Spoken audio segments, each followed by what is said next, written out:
Welcome to the Learning Pines YouTube. We hope this video helps. You start by confirming compatibility. Android version and launcher matter, so make sure they match your plan.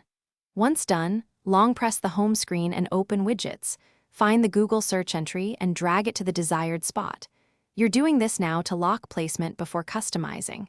Make sure to place it roughly where you want, because subsequent size and style edits will use that anchor. This step gets you into the edit flow quickly, instead of stalling on trivial settings. Once the widget is placed, tap and hold it to reveal resize handles. Drag them to set exact width and height. This affects how much content appears.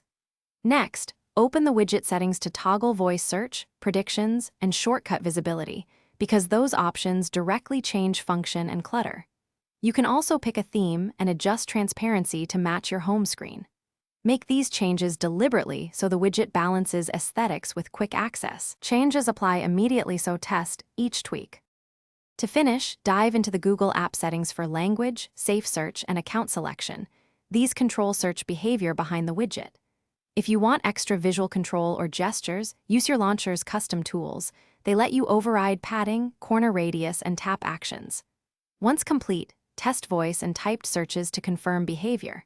If something goes wrong, clear the Google app cache, remove and re-add the widget, and restart the device. That usually resolves stuck appearance.